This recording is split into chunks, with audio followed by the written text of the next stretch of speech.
Now, what is up, Schnilly sports fans? We are back for NFL Week 7 and UFC 284 for our locks of the week.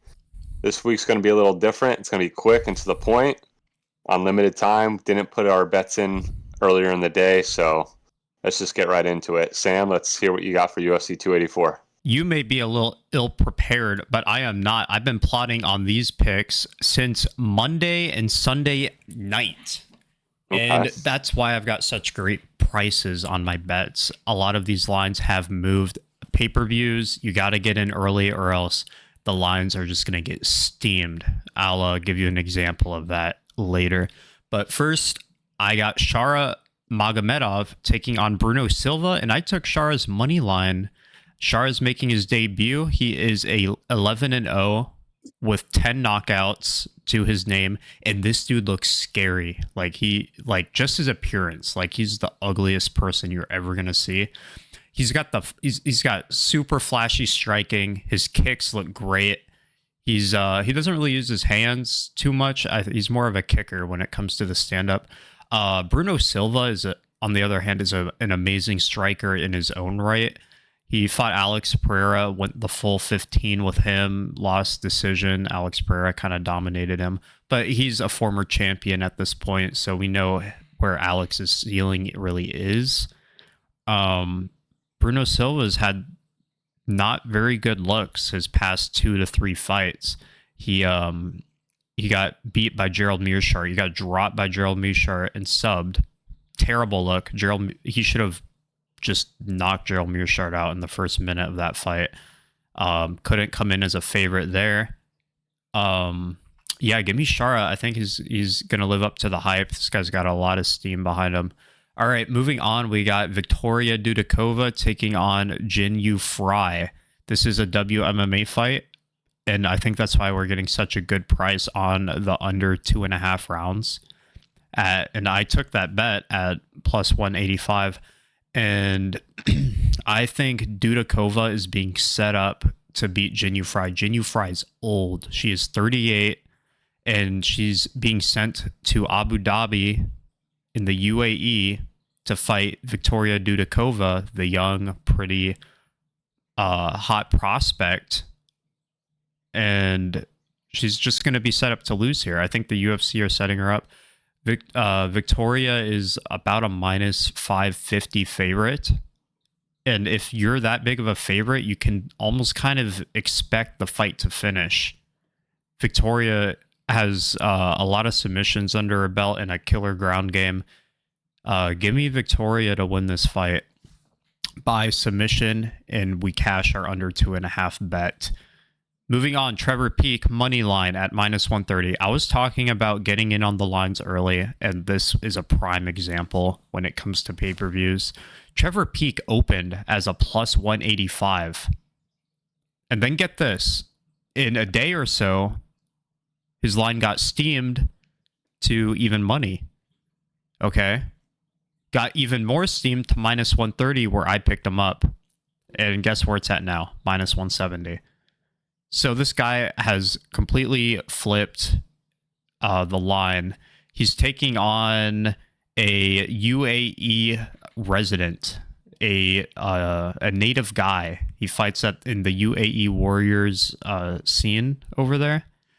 He's good. Like, he's not bad, but Trevor Peek just has that heart. He's the definition of a junkyard dog. This is the third fight that I'm most excited for, to be honest. Trevor Peek is so fun to watch. Super unorthodox. And he just doesn't go away. He stays in your face the whole fight. Moving on, I got Johnny Walker moneyline at plus 285. He's fighting Akhmed Ankalaev. And Ankalaev is a super boring fighter. He doesn't really do much. He just takes people down and controls them, and he doesn't do any damage. He doesn't have a bunch of submissions. He's kind of a decisionator. Johnny Walker is the opposite person. He has crazy power and athleticism, and he will put your lights out in one shot. He showed a more reserved game plan, and I think that's smart. I think he's actually taking his career more seriously now.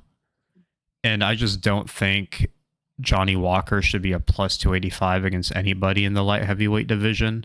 Because, man, he could spark you. And we've seen Ankalaev hurt. We've seen him hurt against Thiago Santos. He's got dropped. And his legs got beat up by Jan. Johnny Walker could take a page out of Jan Blachowicz book there in that game planning.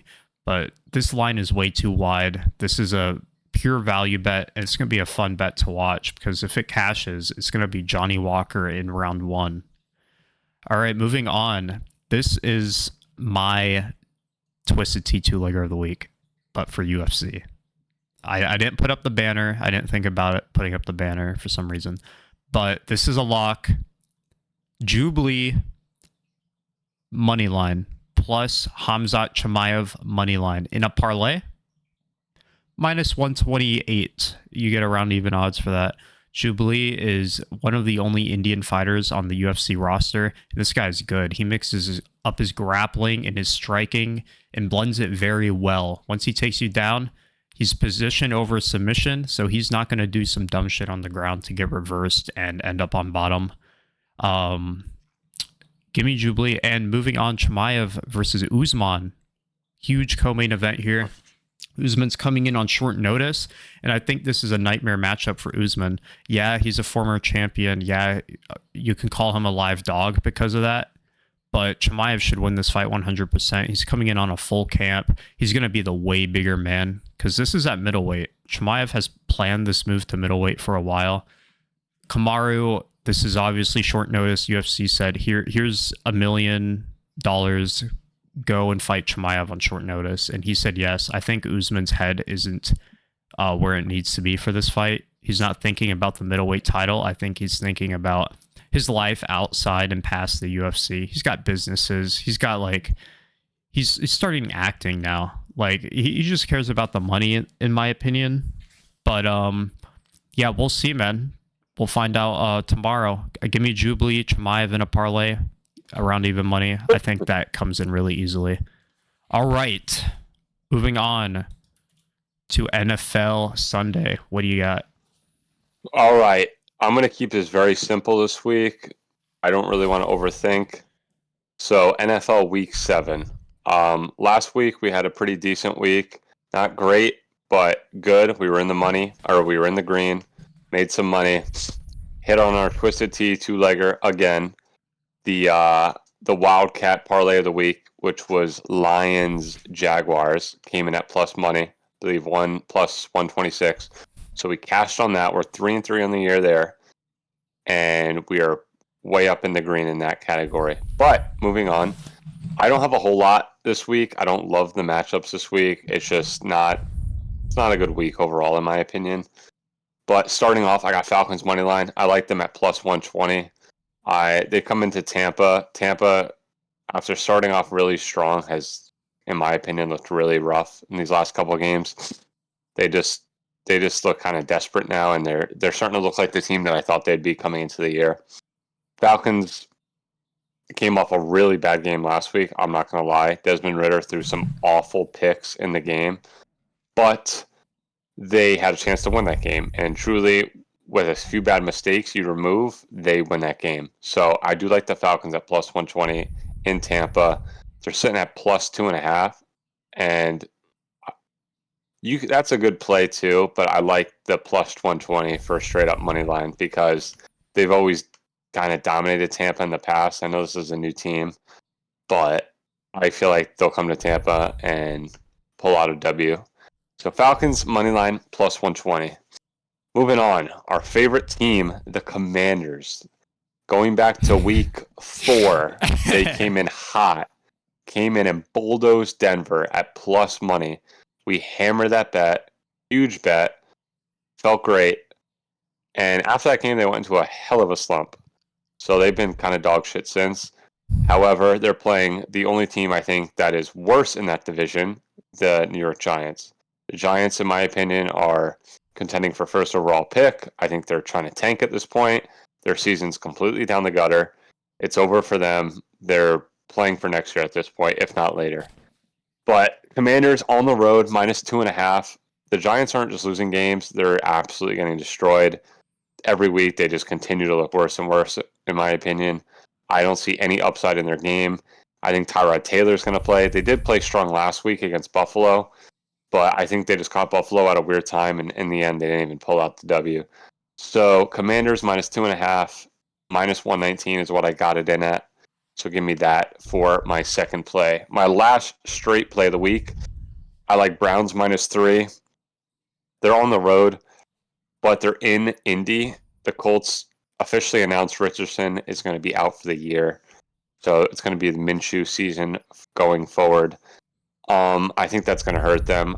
Minshew's not a bad backup, but he's also a backup for a reason. He's just not going to consistently give you productivity, wins. He'll maybe scrape across a few competitive matchups, but overall, I don't like him as a starter, and I think that's really going to hurt them, especially against the Browns defense, which has been an absolute force this year, by far the best defense in the league. And even though they're on the road, I think Browns -3 is a very, very safe play. I like them as high up to like 6+ if you even wanted to alt the line a little bit to maybe Browns -6 or 5.5. I feel like this could be a dominant game for them. They just came off their biggest win of the year. They just beat the 49ers, the undefeated 49ers at the time, should I say. And now they're really picking up steam. I don't know for sure if Watson's playing, but honestly, I think their defense is enough to carry them for a big win in Indy.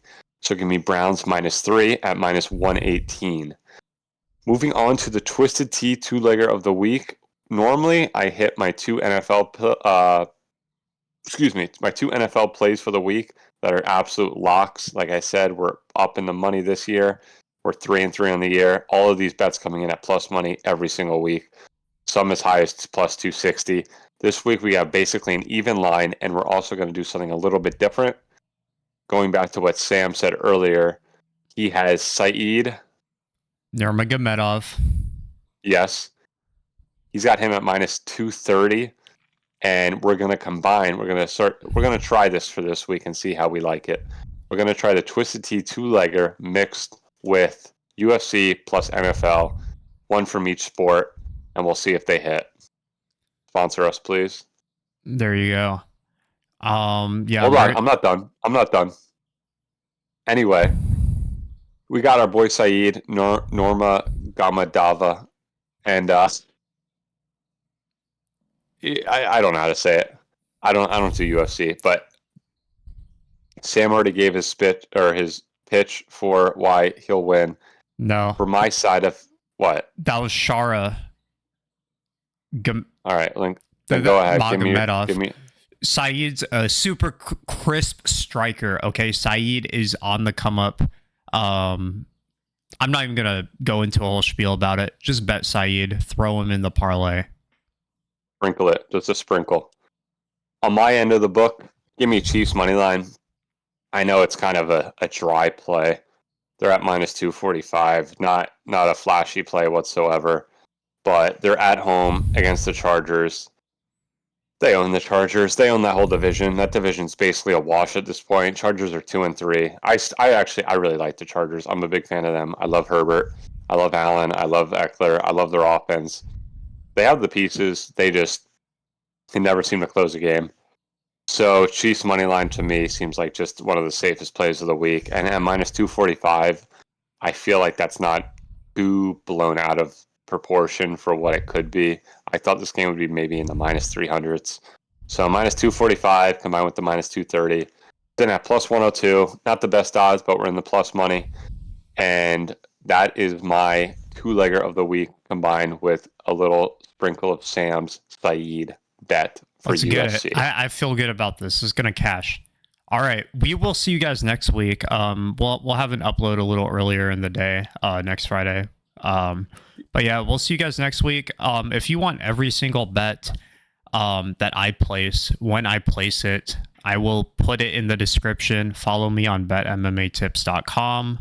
I've already accrued a little bit of a following on there. It's free, no subscription required.